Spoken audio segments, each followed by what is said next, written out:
to introduce Mr. Stephen Branting. Okay, there you go. You applaud at the end. You make it dancing. What was that? Okay. All right. Professor Farrington, how long do I have? You have exactly 1 hour. Oh, okay. Boy, the hook has to come out. I've already taken my meds for my Parkinson, and it's amphetamines.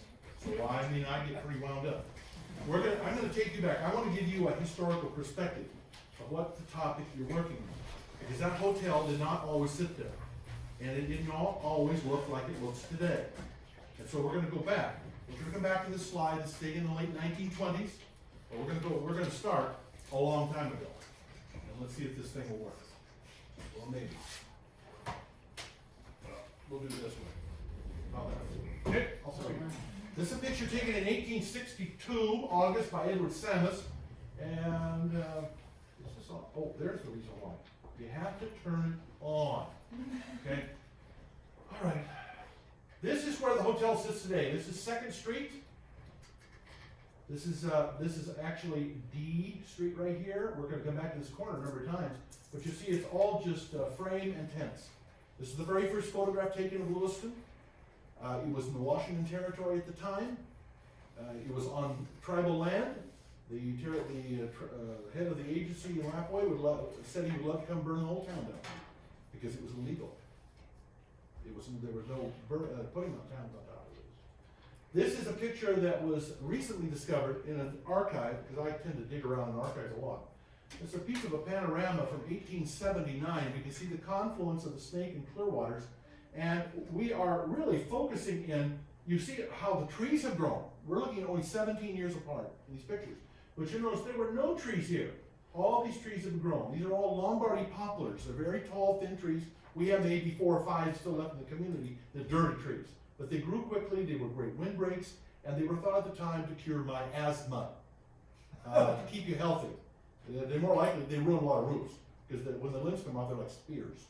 But this is a very interesting photograph, because we can see at this point, this is where the hotel sits right here. And this was the business center. This is 2nd Street, and this is 1st Street. This is basically 1st Street is the road. You're going to the bypass. You can either go to the bypass or you take the left to go over the bridge. That's 1st Street, okay, in Old Lewiston. This shows you, this is the March 1888 fire insurance map of downtown Lewiston, showing the block on which the hotel now sits. You'll notice that there's a general store here. The Lewiston National Bank is here. It was molded into the Idaho First National Bank in the 1960s, and everything was torn down. And we see the Damus General Store. There was a log jail. This is where the first courthouse was. This is This is 1st Street right here. This is where the territorial jail was. When the territory was founded, 1863, they just took it over and used it as storage. This is actually, the research shows, the common lore says no. In God we trust, everybody else brings data, okay? I bring the data. This is the place from which the troops from Lapway took the territorial seal and documents and went to Boise. It was from this jail on 1st Street, not from what they call the Capitol. That was the governor's office. It wasn't the Capitol. All right, so let's continue. Just to give you, this is what it looked like. This is an actual drawing. When they came in here and did the fire insurance maps, you're seeing every building, every outhouse along the way. Outhouses moved inside because they taxed outhouses. So if you didn't get taxed on your outhouse, you moved the outhouse inside. This is 1896. And there is a difference in this map. I don't know if you can see it, but I'll highlight it. It's right here. And you may have noticed that it says Chinatown. The hotel sits here. This was all Chinatown before the hotel was built. In 1885, most of this all burned off, but was rebuilt. The old courthouse sat right here. This is where the Weisgerber Brewery, we'll see it. There was a big brewery here. Big brewery. Because all towns had a brewery. You couldn't ship beer. You didn't have enough refrigeration to ship it. So I'll give you a little background. This is what the town looked like. Now, this is a map. You want to see pictures, don't you? Yeah. This is late 1895. This was found in a collection. I got a call from Kennewick. A woman said, I had these pictures. I think they're Lewiston, but I don't know what to do with them. It was actually gated on the bottom by an electrician who had a business here on Main Street, Guy Wilson. The Wilson family, very famous in Clarkston for years and years. And this is a great huge photograph. And this is the second of two. This is the sixth intersection. There's one to the right that shows downriver. And in this picture, Clarkston was so undeveloped, they had to draw lines to these three buildings to show they were there. That was Clarkston, right? And then you see how low the Clearwater is. This is the ferry at 5th Street. This is all bypassed today. But you can see the buildings right here. Here's the building. This is the old Masonic Lodge that burned down years ago. You'll see the picture. Again, we're getting closer to the development of downtown. This is old Lewiston. This is a picture of 1904. This is the corner of the block when you come off the bridge. Here's the corner of where the hotel sits today. There's the Damas store. This is the brewery. This is the old Masonic Lodge. We know it has to be before September 1904 because in September 1904, this whole half block burned right to the ground. And it burned down the Masonic Lodge. They had just moved into the Masonic Lodge, the old lodge, what we call the Temple Theater, near 9th and Main. If you're not from Lewiston, it doesn't make any sense to you. But they had not pulled all their records out. They were so ambitious to get into this new, beautiful 900-seat theater that they didn't move anything over and it all burned up. So when I go to the lodge and say, can you give me some of your old records? We don't have any. I said, yeah, I know. But I think you maybe had something stuck away in a drawer someplace. This is another picture of the same site. You see the store? There's the Damas. We know it's after 1904. Look at there. It's all gone. All burned out. Here's where the hotel sits today. This is all hotel. And there's the Snake and Clearwater River. Just to give you, in your mind, you're visualizing that there was a time when this town looked very, very different. The town was very wealthy. The first millionaires in Idaho lived here. The first women doctors practiced here. The first women photographers were here. Boy, you're talking about women's rights, the first women to vote in an election were here. 15 years before the state allowed women to vote. And women were running for office in Lewiston. 15 years before the state. Okay? Very progressive. A lot of money. Here's where we're at. When you see the hotel today, this is the major building in Southfield. We saw it. It said it was a general store. Now, this general store was originally built by two brothers-in-law. They were Abraham Bernard and Robert Grosstein, or Grosstein. We know, I should say Grosstein. We say Steen all the time, but it really is Grosstein. And we know that because a census enumerator wrote it wrong. He wrote phonetically S-T-I-N-E. That tells me it was Stein.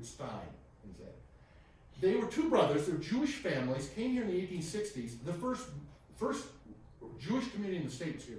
First Jewish cemetery is over here, okay, in the state. They owned half of downtown Lewiston. They built this building in 1877. It was the first brick building in the city. And during the Nez Perce War, this is where all the women and children went. And because of an attack, they said this was the place to go. Well, they were bought out by Joseph Alexander, and that's why we see J. Alexander on the front of the store. Now, I should tell you something about this building. In February 1895, this picture dates from just a little after that, two brothers came in from Seattle, and on the second floor put some sheets up on the wall and had an old electrograph projector and showed a movie called The Spanish Bullfight. It was the very first motion picture shown in the state. Now, if you need to know Dr. Sean Cassidy, he's a professor here in film and all kinds of stuff. Sean said, Steve, you sure of that date? I said, absolutely, thoroughly, unequivocally sure of the date. Okay? I have all the documentation. He said, the history books say the first movie that was shown to an paid audience was in October of 1895. Well, it wasn't. It was shown in Lewiston in February of 1895. We have absolutely perfect documentation of it. But it was a very historic building. Now, if anybody had been to the brewery in Kendrick? Yes. Okay? Joseph Alexander's the one who built that building. Oh, wow. That was his building. My great-grandfather bought it from him. This is a picture of, this is at 2nd and D Street, you can see on the side of the building, J. Alexander. We're looking, you're going west on D Street toward the bypass, okay? You get to Second, which is no longer there. It's only to the right, not to the left. Is there a parking lot there? But you're staying, this is Company B, the 1st Idaho Volunteers. They're ready to board ship to go to the Spanish-American War. They served in the Philippines, 2 were killed, the leader of the troop was shot dead there. He's brought back here. There's 6,000 people showed up to the funeral in April of 1899. Huge impact on the community. But we see part of the lot. There it is again. Now, talking about hotels. This hotel, this is the only copy I can find. I'm sorry, it isn't very good, but it's the only copy I can find that showed up in the Tribune.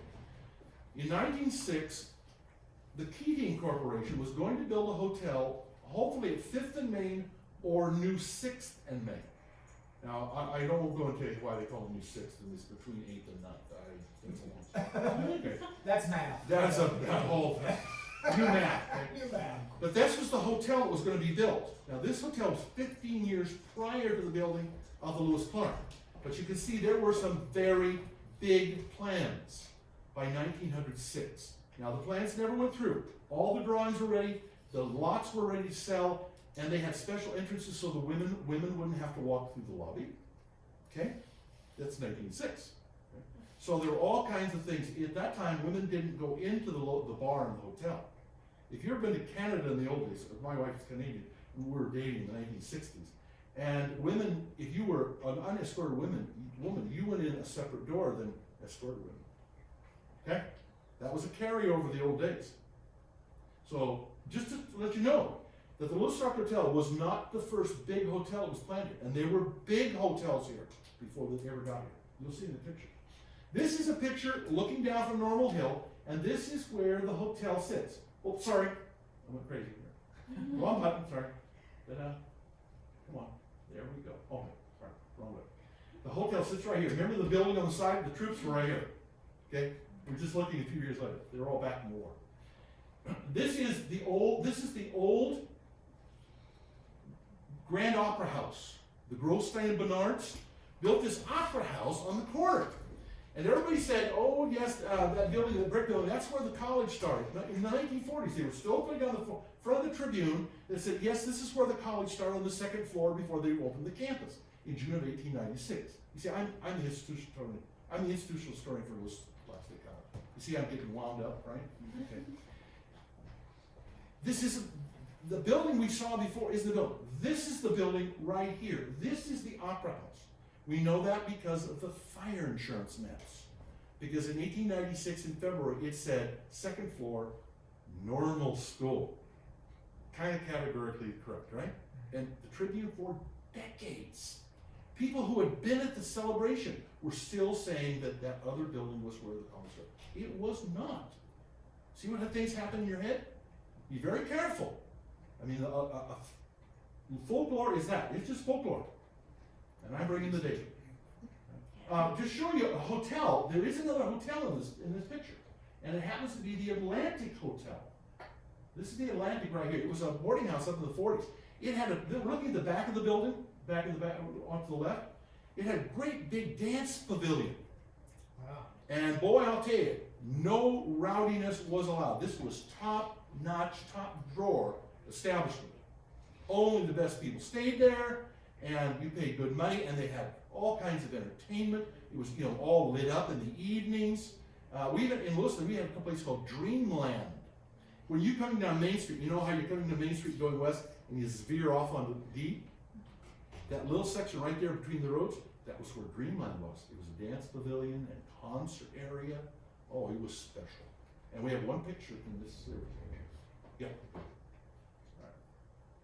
Here, we now have the complete plans to the Lewis Clark Hotel. We've gotten up to the hotel. This is the elevation study and the architect. This is Kirtland Cutter. Kirtland Cutter designed a number of buildings in Lewiston. The old children's home, that great big old home that sits by the shopping center. That was the Harold Hurlbut home. That was a family home. Do you imagine? That was one family's house. I told you there was money here. Okay? This was, people just, a house would cost you $6,000. That same house would cost you $3 million today to build. They were lots of money. And that is called Blanchard Heights. Now, you look at all the houses around, there wasn't anything there. There were 9 homes that were designed up there, and they overlooked Lewiston, like Nob Hill. Now, you know we're on Normal Hill. You know why it's called Normal Hill? You're looking at a deer in the headlights. It's called, they started calling it Normal Hill in March of 1896 because they were building the normal school here. And so they started calling it Normal Hill. It's really not a hill, it's just a little bluff. But that's what it was, because this was the hill of town, not out there. That was just stagecoach, that was the stagecoach right out there, 21 Ranch, you know, the Zazan Grangeville. Now, this was a town project, the Little Scarp Hotel. The investors were local businessmen who put up money. Now, even the contractors put in money to buy into this multi-faceted investment. The head of the business arrangement for it was this man right here. I'm going to give you his name. Some of you might recognize him. His name is Robert Erb. Erb Hardware. And Erb Hardware it used to be in business downtown, right where those city libraries did. That was Erb Hardware. For decades, I used to rummage around there as a kid, young man, all the time. Just loved the place. It's just a rat's nest of stuff. You could find anything in there, like an Antiques Roadshow or something. But Robert Erb was the head. Now, Robert Erb's home is still sitting on Stewart up in the Orchards. They built a great big home overlooking. It's on Stewart, just south of the television station. So they put their money in and got this hotel designed. Now here's the very beginning of the construction. This is one of the only pictures of the construction. We're standing on 2nd Street looking west. And you can see the brewery in the background. It was still standing. It had closed. And that brewery burned down in February 1936. A fire broke out, burned the whole block off again. Just burned it down. That's where Sunoco is today. Okay? Artbeat is another building that was built on the end of the street. Later, they built another building. But you can see we're on the 1st floor and we're looking into the courtyard at this point. Okay? Now we can look at it a little bit more. This is when they got into the 2nd floor. Now this is about 1922. I should tell you that they broke ground in October of 1921, and the hotel was ready for occupancy in September of 1922. Wow. 11 months. The hotel was from ground, and I should tell you this, they had the biggest hoo-ha here.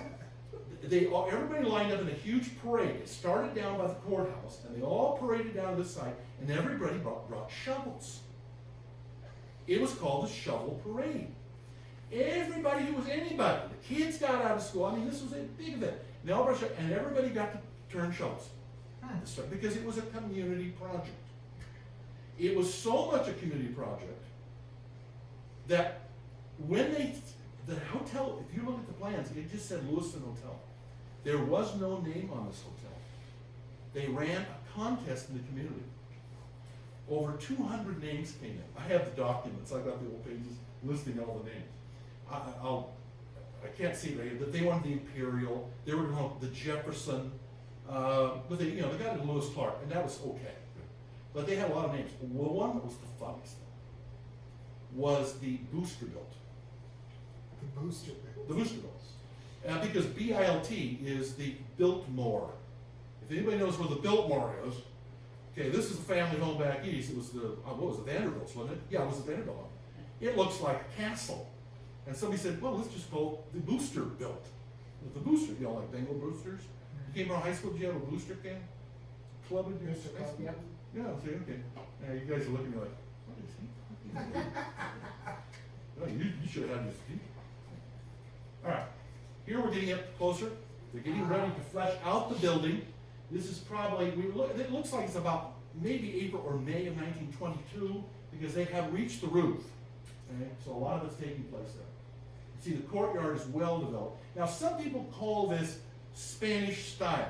That will come up a lot. If you research the Lewis Hotel, they'll say Spanish. That's not what Cutter described it as. He said it was Italian Renaissance. So And you look inside, and it's Italian Renaissance. You really look at it, you can see that. But it always comes up in a book, you know, or new research, Wikipedia, or something, and they'll say, oh yes, it's Spanish, no, no, or mission style. No, not at all. That's not what it's going. Here's a floor plan. I just want to notice that this is the 5th floor.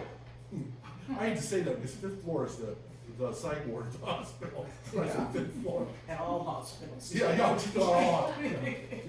The interesting thing about it is when they restored the hotel and worked on it in the 1980s, they went back to these original plans, and I sent it on to Rod. And did you store it someplace where the kids can get it?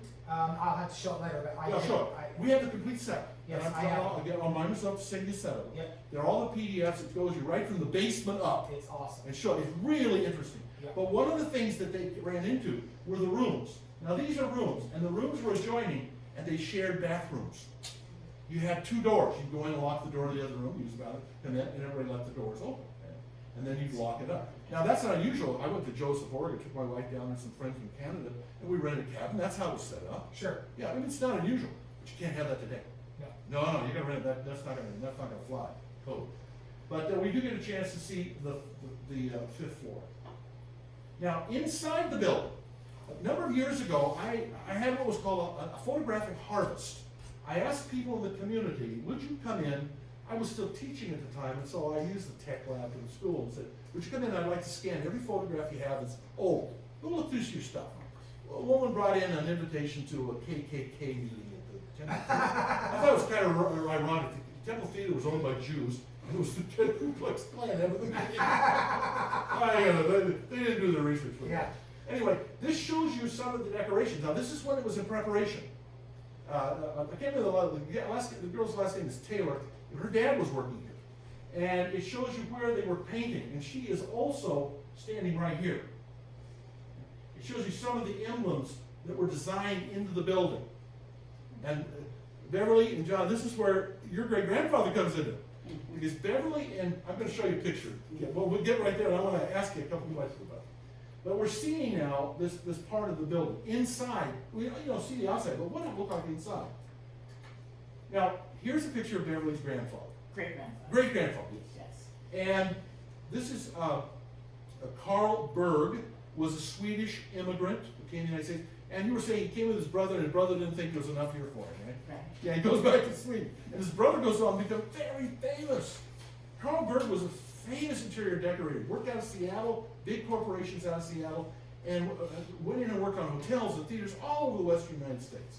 Lived at, 96? Pardon? How old He was he? lives to be 98 years old. 98 years old. Okay. So this is an early photograph of him. Now please notice the description. This showed up, a description of what he was doing.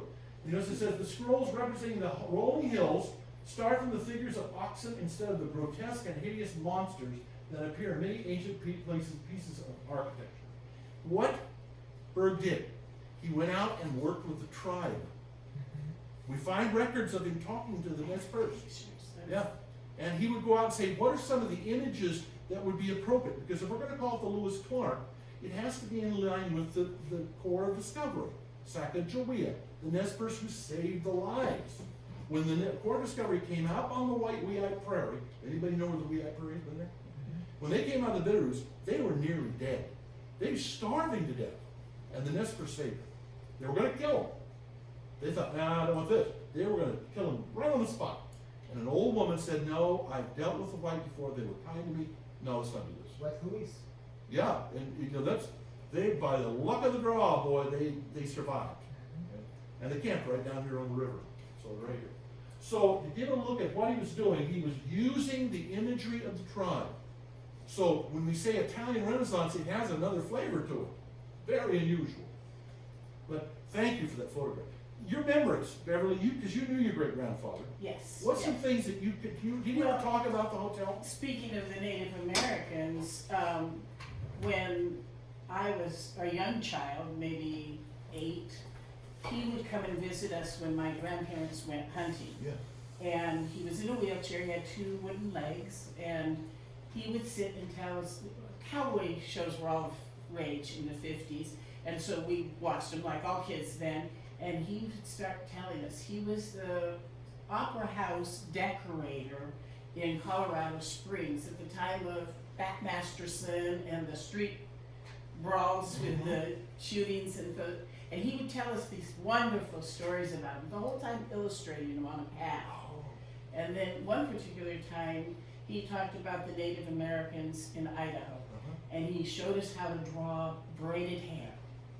And I still draw braided hair that way because I'm not much of an artist, not like he was or anybody, but I just remember learning that. I was only about 8 years old, and he was fascinating. Unfortunately for him, on that particular visit, he told us my sister was making cookies, and she kind of burned a batch. They were totally burned, but they were. And he says, "Oh, don't throw those out. They're my favorite." And from then on, my poor great-grandfather never got a decent cookie. Because we also told all our cousins, no, Grandpa Berg likes burnt cookies. Me too. When you lived I was raised in the hills. I mean, really, I'm a bohunk from way back. And I came to Lewiston to get educated. My father got to go to college. But I did a wonderful picture and a wonderful memory. You have a lot of his materials, is that correct? I have a painting that he painted in my living room, and actually my Aunt Helen has more materials. Yes. She's given me all of his journals. He kept a journal every single day of his working life. And he started working in Sweden, Gothenburg, Sweden. That's how we say it here. But behind the mayor's desk in Gothenburg is a painting he painted when he was quite young. And he also was a pipe organist and a opera singer. And so he was well known for those things until the decorating really took off. But he was trained as an artist in Sweden. And he would just he loved to fish and everything. So he would take hikes up in the hills wherever he was and just sit down and paint. And he'd never come back with any fish, but he did come back with paintings. You mentioned something on some of the projects. Beverly and I were talking on the phone, and she said that her great-grandfather would go be on a job, and he would tend to hire people at part-time work. Yes. This is during the Depression. And by hiring part-time, he could hire more people. Well, the unions got really upset about that because they weren't full-time. But he was trying to spread the money around is what he was doing. He's trying to serve more people. Absolutely. Yeah, more So families have food. Very talented man. And until I started doing some research, nobody had known who he was here. Everybody was Kirtland Cutter, the architect. He gets all the but somebody had to make this work. The contractors. And he's done other projects in the area. Oh yeah. He's the Cordova Hotel, or Cordova Theater in Pullman was his work, and it has been similar to this that are all hand decorated. Yes. Of a totally different style, because that is a Spanish style. And the problem with his decorations here is we're keeping these from getting covered up. A lot of them have been covered up. They're trying to restore them and find them again. Oh, good. They're opening it up. Good. Okay. I appreciate you guys being here. Yeah, They live in Pomeroy. I'm glad you were. I thought I got on the phone. I was talking to somebody in New York. Yeah. No, we actually live in Pomeroy in an old It worked out hotel. wonderfully.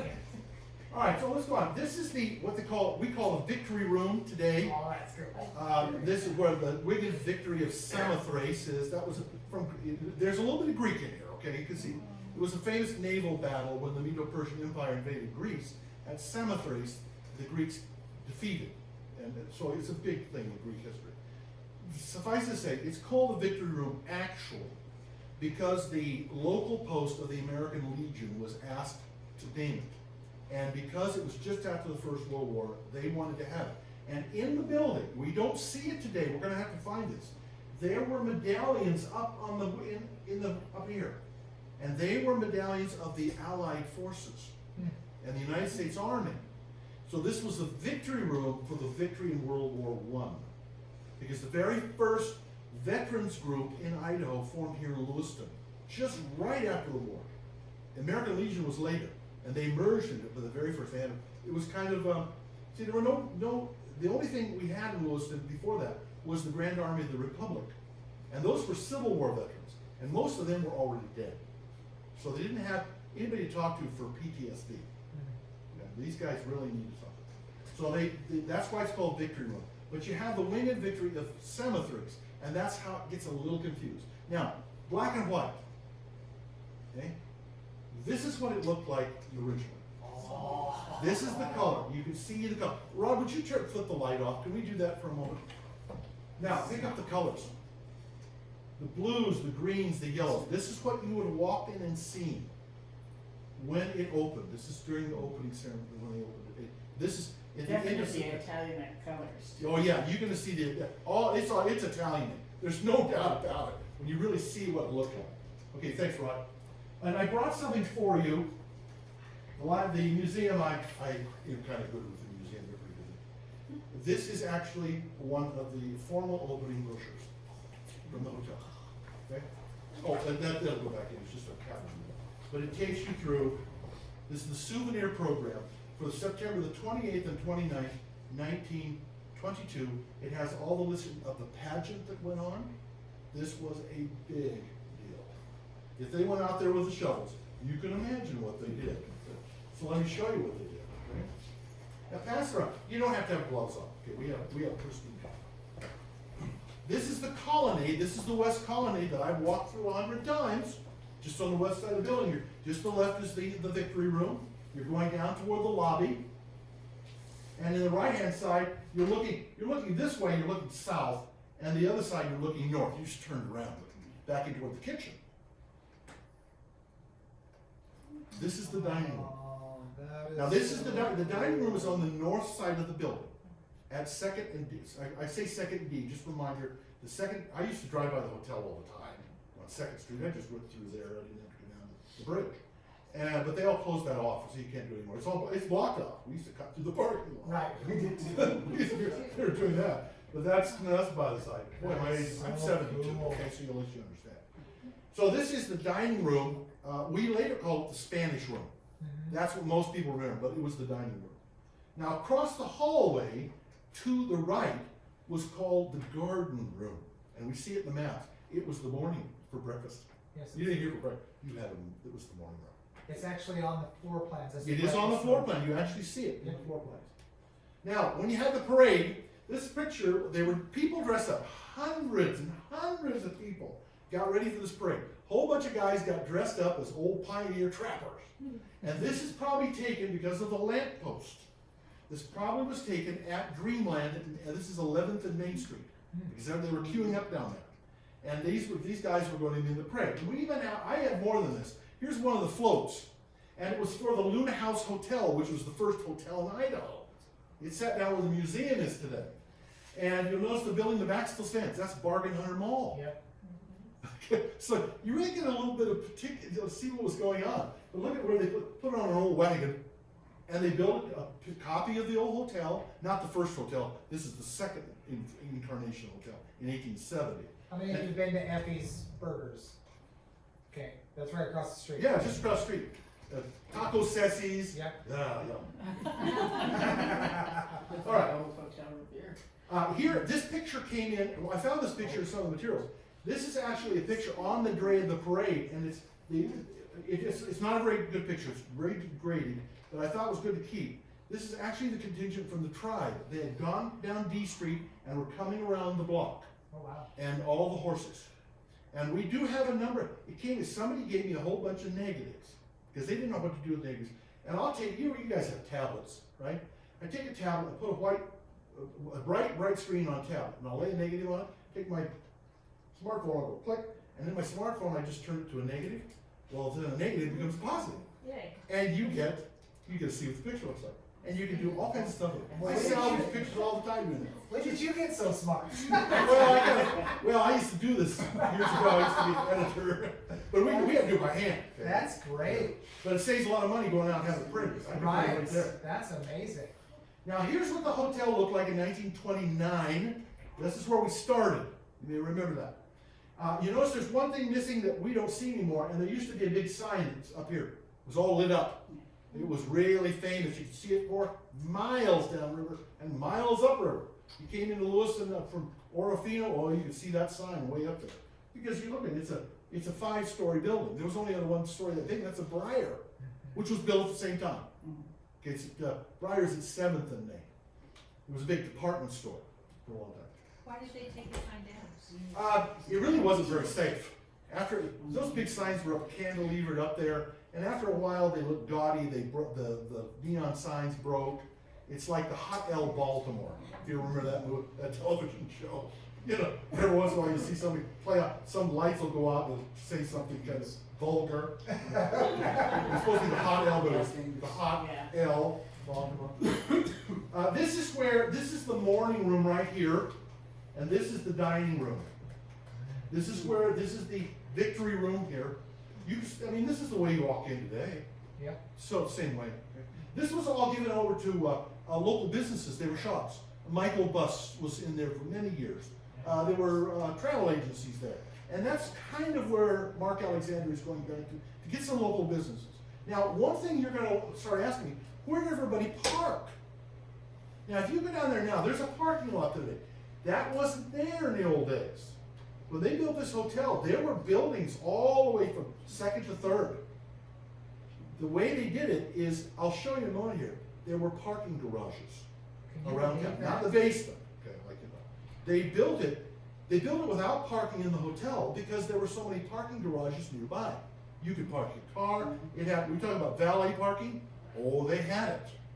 You valet parking, they picked your car up, went parked when they got it for you. There were big parking lots. We don't see any of them anymore. They're all gone. There's a beautiful picture from 1929, and here is one of the parking garages right here. Oh. Here's the Atlantic Hotel. This is all parking lot today. See, this is 2nd Street. Okay. So we see, this is the Hotel de France, which was one of the first woman to own a hotel in Idaho was Melanie Lefrancois, and she opened in 1862. She started in a tent, and pretty soon, she was in Paris, and her hotel was, we would say, gaudy, because she brought over brocades from France. The wallpapers were unbelievably rich and Victorian, and if you were a girl in Lewiston and wanted to get married, you could get married in church if you wanted to, but otherwise you got married at the Hotel de France in the ballroom. Boy, it was something else. And they would send these beautiful carriages with matched pair of horses to pick up the bride. And the ministers came in. It was a special place. They tore it down. The last vestige of it was torn down in 1945. There is a bit of it still standing. There is a tower. If you know where Steely Print used to be? Yes. Right across the street, there's kind of a bit, that was the kitchen. And there are rooms above. I've been through it. Oh, really? There are still rooms up there. That was an addition to the hotel. But a nice look down onto Main Street. I don't know where they took the picture from, but somebody got it. I don't know, it's a little too high for anybody else. Now, the Lewis Clark Hotel was very much a center of cultural activity. This happens to be the royalty for the 1932 Cherry Blossom Festival. In 1929, the city had had a rose festival since 1909. The very first rose juried contest for roses in Idaho was here. People loved the rose. There was a big rose garden on Main Street.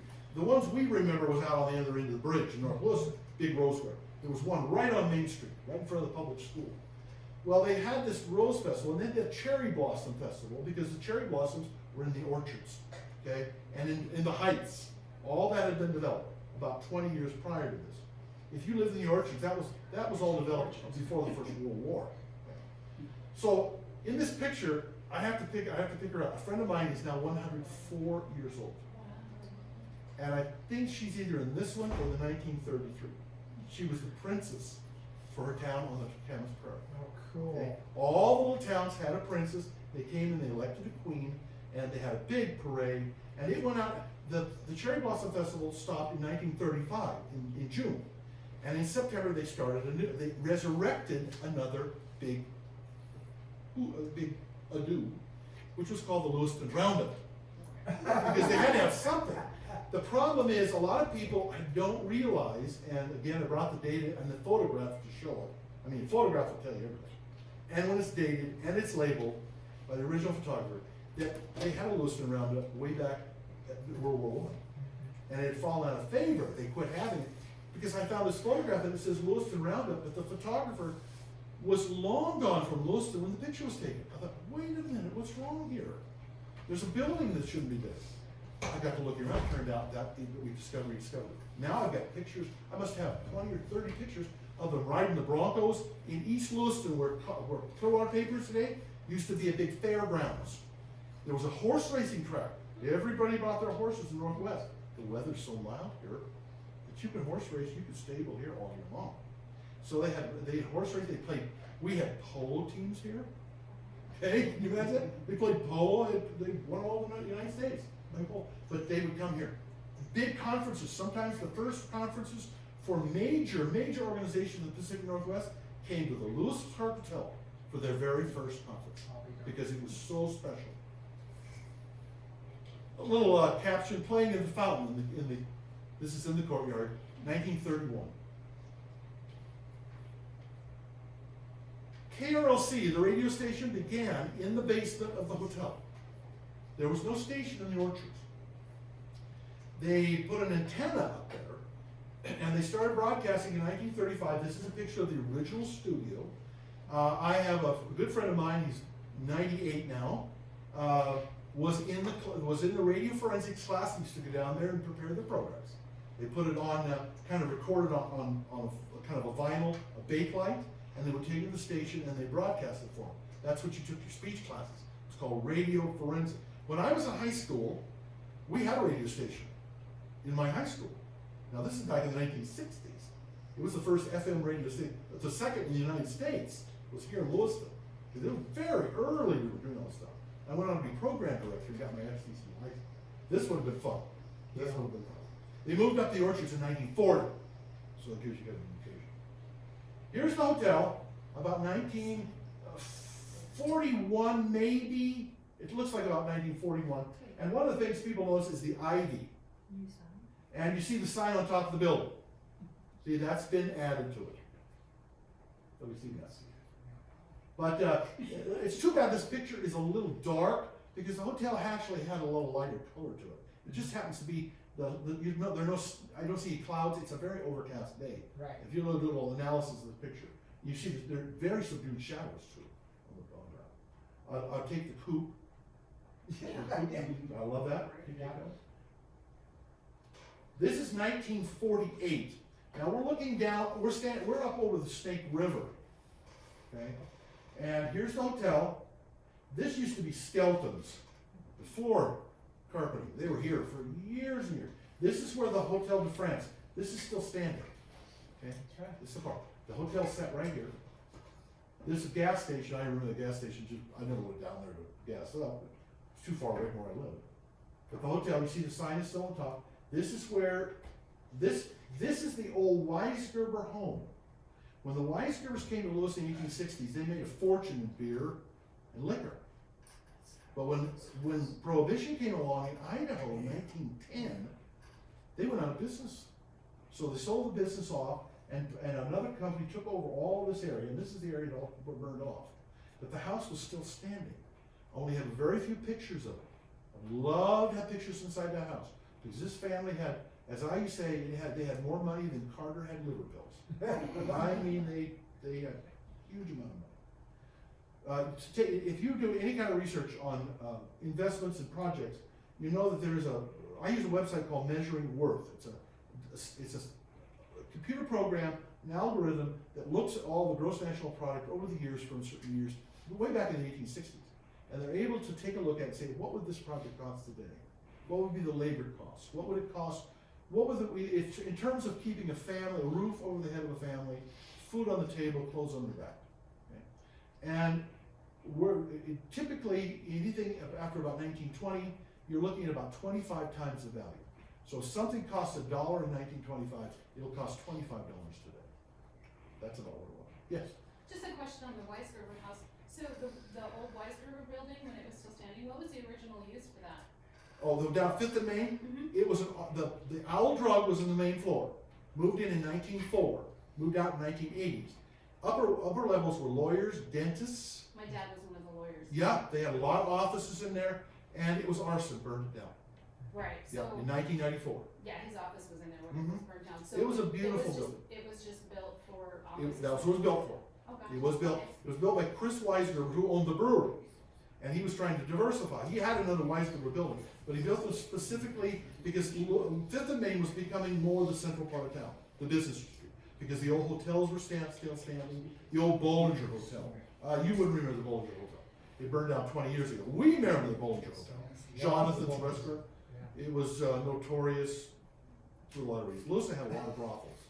I say bordel. I had some friends of mine. I go meet with some friends of mine in a rest home, and they're all way older. I'm the kid in the group. And I used the word bordello. And one she says, "What's a bordello?" And I said, "A whorehouse." Oh, we had all over the place. Yeah, oh. they were all Now, over. the Lewis Clark Hotel, everybody says, no, there were never, it was not a bordello. But I have it on the best of evidence from people who were there. One guy told me, he said, I was in a meeting one time there, Steve, and I was trying to get some sleep, and all night long was the clickety-clack of high heels down the hallway. It wasn't a bordello, but the call girls were there. Okay? This was a big meeting place. You know the old joke about guys going away to conventions. Right. The elks and the moose and all that stuff. Well, it was here too. All right. This is, now I had to leave the name on here because the museum in, thanks Rod. Yeah. The museum in Spokane are just poops. I'm sorry. I can annotate this stuff. I got the data, but they say, well, we're just the caretakers, and if our annotations are wrong, we'll just leave them. I said, no, what's wrong with you guys? And I tell them, what's wrong with you? You want to leave the wrong information on a picture and just pass along a lie? Well, we're just caretakers. Well, then be good ones. Well, we've gotten into it. So I steal their photos whenever I can. This is the old, they call it the Tomahawk Room for years. That's what I knew it as. But it was the Club McCoy. It was on the main floor, and then they went into the basement.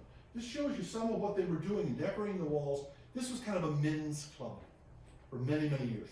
And there are only very few pictures of it. My mother-in-law's 77, and when she was a young girl, she was a cocktail waitress. Yep. It was very popular. I have a friend of mine said she had an aunt. This gal is 96 now. She said I had a great aunt. She said Aunt Jen, she'd be a teetotaler for about 2 weeks, and then she'd fall off the wagon, and they'd know she'd be in that bar. In the hotel, that's where they'd find her. Oh no. Pretty well soused. And is that artwork on the wall from the original or? Good question. I don't know.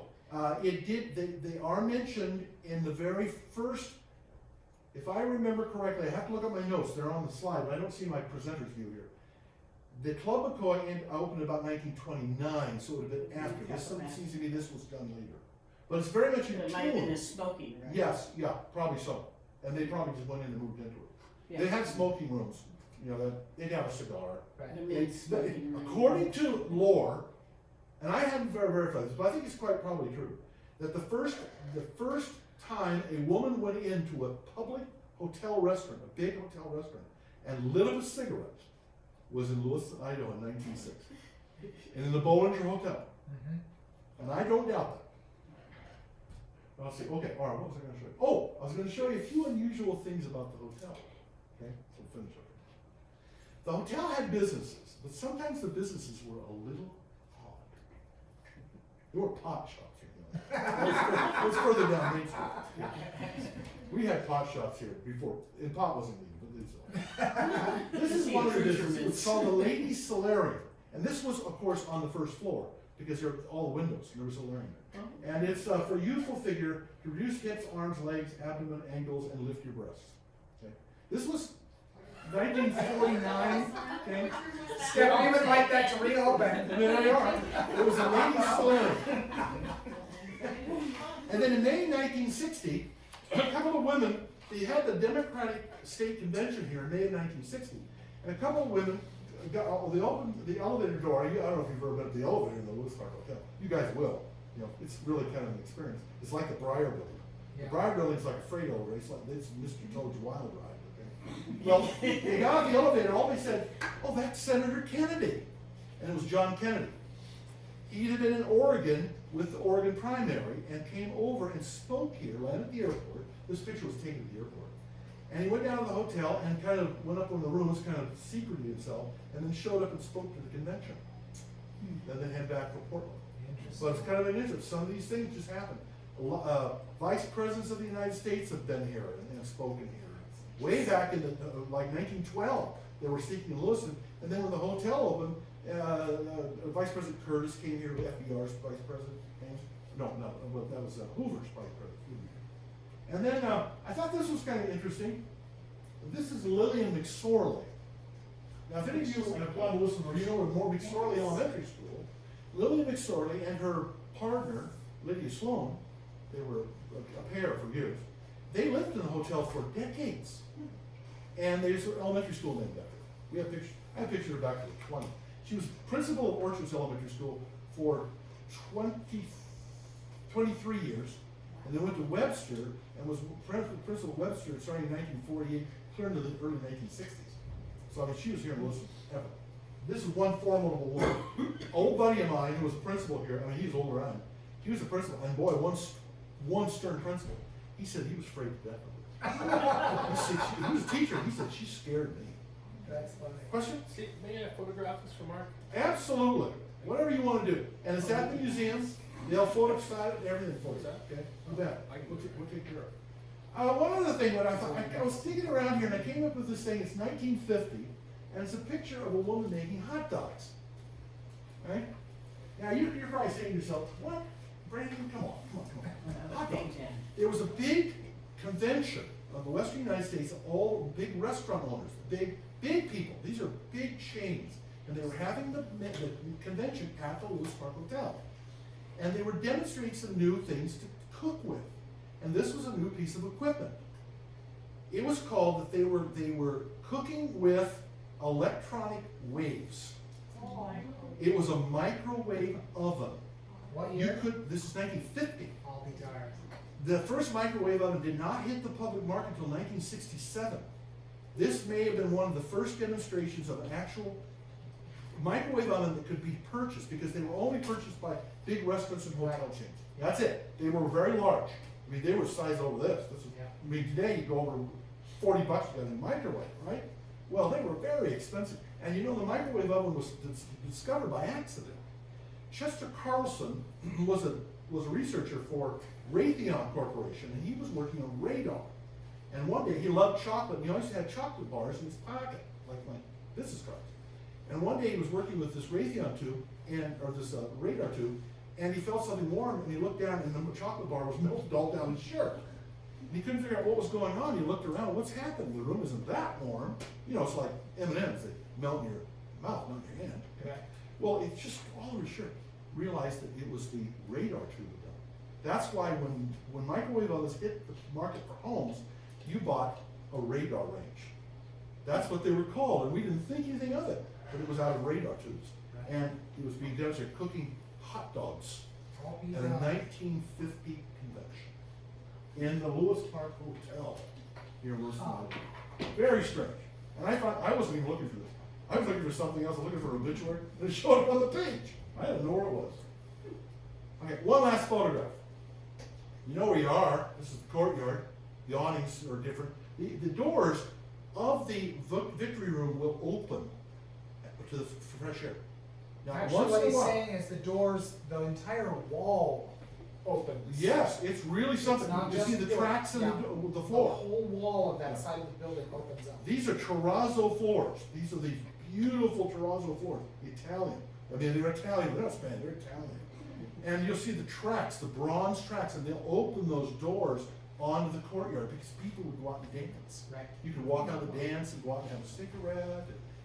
I mean, this was when I was young, I was the student body president here at the Normal in the 1960s, and I would be invited to these big banquets, big money raisers, and it was black tie kind of stuff. You see how I wear big black, and you go there, and that was always be open. Well, I mean, it was just the top of it. It was very cultured. We don't have those anymore at all. There was a time when this was the spot. Well, these were heads of the Chamber of Commerce. And boy, some names in it. The guy on the left is O.P. Pring. That's Jock Pring's grandfather. Wow. Oliver Pring. He made cigars. He was the president of the Chamber of Commerce in 1902. This picture was taken in June 1950. The man right here, this is Mark Means, the big peas. Mark Means company. They were big in development of peas and lentils. They were horticultural company. They were very much in the science of it. The Mark Means building is still standing. This is P.R. Beavis. Ray J. White Company, the real estate guy, that's his uncle. It's Ray J. White's uncle. If you go up Normal Hill, and you're up 5th Street, okay, wrong. You come up from downtown on 5th Street, and there's a big, on the corner of 5th and 4th Avenue, there's a big yellow home that's been restored. Right. Big home. It's all for sale right now? Right, just sold. Oh, Okay, yeah. that's sold. The sale has been finalized. Dr. Swahansky and his wife, Nice. good buddy of mine, he sold, they went to Great Falls. They sold it, and they're working with the new owner, because that house was built in 1899 for Henry Fair, the famous photographer. P.R. Beavis bought the home, and they had the house in the family for 106 years. Wow. So that's P.R. Beavis. Wow. So a lot of links here, okay, when we look at this. Well, that's enough for me. Would you like, any questions? Q&A? Yes, ma'am. When you're walking into the hotel, on the left-hand side, there are some French doors that come out and it's a strange shaped room. It's like a triangle room type of thing. Which room was that used for? Now, on the maps, it shows it was a storefront. Was storage? And there was a time, I remember in the hotel, there were businesses like clothing businesses, high-end for women. There was a shop just for tuxedos. Yeah. That's where you I knew rented your tuxedo. that Michael Bus had been in there. When you Yes, come- that's where Michael Bus was. When you come across the Blue Bridge and you just start facing the front face there, that was retail. All And retail. all down that side of Main Street was all retail shops. Yeah, and high-end. Yeah. That was, you paid a lot of rent to get in there. Yep. So you have to Like be even pretty. the we had- Like the Biltmore has retail. Yeah, Builder has it too. The Booster Bill, Yeah. I think it's- Yeah. they I call thought it. it was very interesting, the shape of the room, the It is. triangle. But you know what, why? No, I'm just. that's Main why- Street.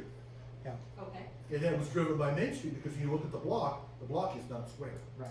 The block is actually, when you look at the old fire insurance maps, usually a block on the map will be one block in parcels, the lots, we call it parcels.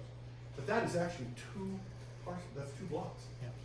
Well, it has beautiful windows Mhm. and, you know, it has that small window at the end. Oh, yes. and- Yep. And the beautiful doors. Yeah, Even though some people break them. I know. I'll show you the blueprints that Steve sent me. They're Yeah, you can quite just look. impressive. And it tells you what it is, they talk about the rooms, it shows where the plumbing is, and you can see the We have toilets. some big maps at, Yeah. at the hotel. I just Yeah. didn't really. Yeah, these are actually the original, Cutter's original plans. It's cool because you can see where the bellhop station was. You can see Oh, where yeah, the yeah, everything, women's bathroom was. I mean, everything is just perfectly yeah, placed. everything laid out. Nice. Yes. One question, in our hotel up in Pomeroy, there was a catalog room or salesman's room, Mm-hmm. because no respecting, there was a lot of traveling salesmen. yeah. Pomeroy is a smaller town. Did they have such a thing at this time? Well, I never saw it. Because They they would wanted to probably- use local business people. Well, there were a lot of other hotels. I mean, there was, the Bollinger was a huge hotel. Bollinger burned down in 1997. The Bollinger Financial Center sits there today. It took up half a city block. Yeah. It was a big hotel, big as many rooms. The Lewiston Hotel has about between 144 and 50, depends on how you look at the resource. Yeah, The Bollinger easily had that. yeah. And then the big hotel, the Raymond House on the corner of 5th and Main was a big hotel. It was 3 stories. The Bollinger Hotel, what was cool about that is the restaurant was in tiers. Yeah. And there were mezzanines, 3 of them. Oh, And yeah. you could Cool. sit in them Oh. and look down into the, oh, It it's was- just gorgeous. It was a Jamie beautiful Annie's, they had hotel. the best escargot Yeah. in And town. it closed down as a hotel, but in its day, it was the Yeah. hotel. A friend of mine is the great grandson of Robert Bollinger. He lives in Switzerland. His mother was Anne Bollinger, the famous opera star. And Rob and I talk quite often, and he found the original photos when the first part of the hotel was built. Neat. It started as a little sliver of a hotel. They just added on, added on, Well, added on. that original, the French Ladies Hotel. Oh, the The little Francois? one looks very similar to the original hotel on our hotel. Correct, yes. Uh, Yeah, and it opened in, the oldest I have is 1884 for a good picture of it, and that's a lithograph, but very nicely done. Class, do you have any questions for Mr. Branting that you'd like Is to that more ask? than you needed to know? It's probably more than you needed to know, but how amazing is it that you guys now have the opportunity to understand the history? And when we go on Thursday to actually see the property, you'll have a very good picture of what he's described and how it's there and why it's there. And so I think it's a really good background for this project that we're going to be doing for this semester. So You have to be able to envision what was there before it was there, why it was built, and to realize that that was not an investment some corporation in New York. No. It was private, public, community money, and they were so proud of it to get that done. So if I could just quickly throw out this, what was the occupancy rate usually, and especially what was the hotel price? So how much was the average at the beginning and when it closed down? I can research for you, because I have access to the actual rates in the room, and a lot of people rented by the week and the month. A lot of people lived there full time. yeah, It was like condos. And this is in the 1940s. They were beginning to use third and fourth floors were almost like condominiums. now my great grandfather was born in 1902, and he remembers in his so in 1920s, 1922 when it opened, he was a young man. Yeah. And of course, you know, the clickety clack of high heel shoes. He did mention that it was about anywhere from $9 to $12 a stay Uh-huh. Yeah. in 1922 What, now, for a basic room. basic room, now that's about $200 a night. Yeah. Pretty close to that.